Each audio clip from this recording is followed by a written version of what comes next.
యెజెబెలు తన కుటుంబము కట్టుకోవడానికి భార్యగా ఉండవలసిన విధేయత ఆమె వద్ద లేదు. ప్రతి స్త్రీ తన భర్తకు మంచి చేసే రీతిగా జీవించాలి. కానీ యెజెబెలు తన భర్తని పాపం వైపు నడిపించింది. విలువలేని జీవితం వైపు నడిపించింది. ఆమె ఆ విధముగా నడిపించుట ద్వారా బహు శాపానికి గురైనది. యెజెబెలు జీవితాన్ని మనం చూసినప్పుడు తన భర్తని తప్పు మార్గంలో నడిపించిన స్త్రీగా బైబిల్లో నిలిచిపోయింది. ఏ రీతిగా నిలిచిపోయినదంటే, నాబోతు అనే వ్యక్తి దగ్గర ఉన్న ద్రాక్ష తోటను యెజెబెలు భర్త తీసుకోవాలని ప్రయత్నం చేశాడు.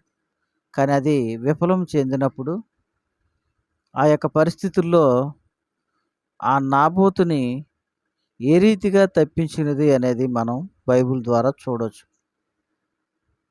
అందుకు నాబోతు నా పిత్రార్జితము నీకిచ్చుటకు నాకు ఎంత మాత్రం వల్లపడదని చెప్పగా, నా పిత్రార్జితము నీకియ్యనని యెజ్రెయేలుడైన నాబోతు నాతో చెప్పిన దాన్ని బట్టి అహాబు మూతి ముడుచుకున్నవాడై కోపముతో తన నగరునకు పోయి మంచం మీద పరుండి ఎవరితోనూ మాట్లాడకయుండి భోజనం చేయకయుండెను.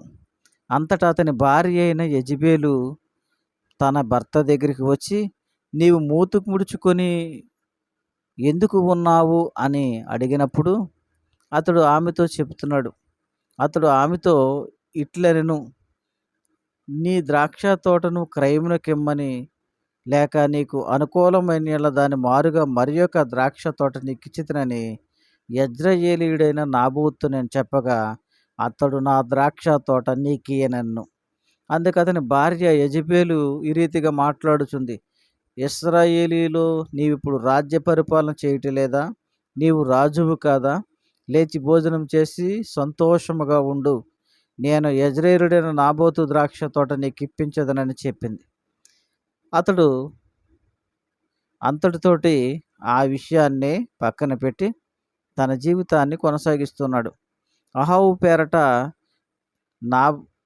పేరట యెజెబెలు అహాబు యొక్క రాజముద్రతో ఒక తాకీదును రాయించి, ఆ తాకీదులో ఉపవాస దినము జరగవలనని మీరు చాటించి నాబోతును జనుల ఎదుట నిలవబెట్టి, నీవు దేవునిని రాజును దూషించితివని అతని మీద సాక్ష్యం పలుకుటకు పనికిమాలిన 2 మనుషులను సిద్ధపరచుడి. తీర్పు అయిన మీదట అతని బయటికి తీసుకొని పోయి రాళ్లతో చావగొట్టుడి అని అక్కడున్నటువంటి పెద్దలతో చెప్పినప్పుడు వారు ఆ రీతిగా అతన్ని చంపటానికి ప్రయత్నం చేసిరి. అతని పట్టణం పెద్దలను పట్టణమందు నివసించు సామంతులను యెజెబెలు తమకు పంపిన తాకీదుల ప్రకారముగా జరిగించిరి. అన్యాయముగా అతన్ని చంపటం అనేది జరిగింది. ఎట్లనగా వారు ఉపవాస దినము చాటించి నాబోతు జనుల ఎదుట నిలబెట్టిరి. అప్పుడు పనికిమాలిన 2 మనుషులు సమాజంలో ప్రవేశించి అతని ఎదుట కూర్చుండి, నాబోతు దేవునిని రాజును దూషించినని జనుల పక్షమున నాబోతు మీద సాక్ష్యం పలుకుగా, వారు ఆ పట్టణం బయటికి అతన్ని తీసుకొని పోయి రాళ్లతో చావగొట్టిరి. నాబోతు రాతి దెబ్బల చేత మరణమాయనని వారు యెజెబెలునకు వర్తమానం పంపగా, నాబోతు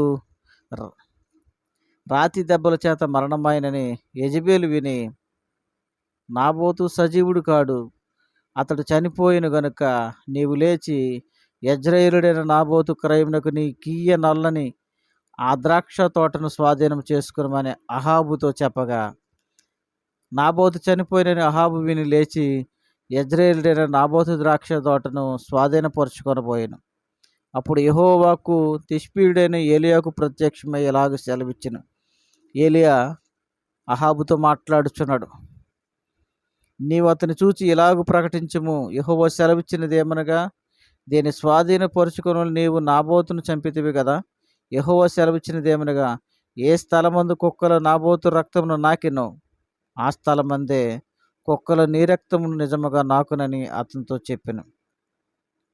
అంతటా అహాబు ఏలీయాను చూచి, నా పగవాడా, నీ చేతిలో నేను చిక్కబడుతున్నా, అని పలుకగా ఏలియా ఇట్లెను, యెహోవా దృష్టికి కీడు చేయుటకు నిన్ను నీవే అమ్ముకొని ఉన్నావు గనుక నా చేతిలో చిక్కితివన్ను.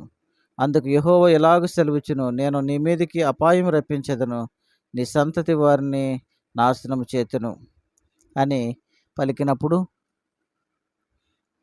అహాబు తన మనస్సునందు ఎంతగానో బాధపడును. యెజెబెలు యొక్క మాటలు విని, యెజెబెలు చెప్పినదే నీతి కాని మాట అని తెలుసు కూడా, అది న్యాయం కాదని తెలుసు కూడా అహాబు ఆ ద్రాక్ష తోటను తీసుకోవటానికి ప్రయత్నించాడు.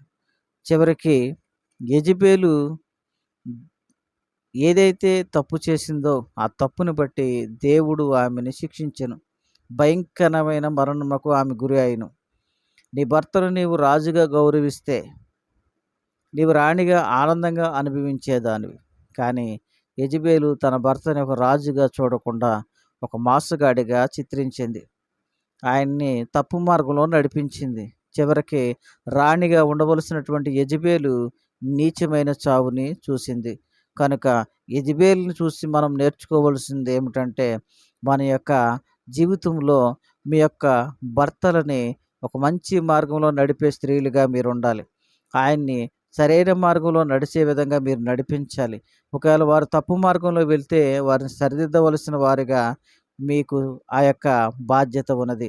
కనుక ఓ స్త్రీలారా, మీరందరూ కూడా మీ యొక్క భర్తలకి మంచి మార్గమును బోధించండి. మంచి మార్గంలో నడిపించండి. ఒకవేళ వారు తప్పు మార్గంలో వెళ్తే మీరు సరిజేయాలి.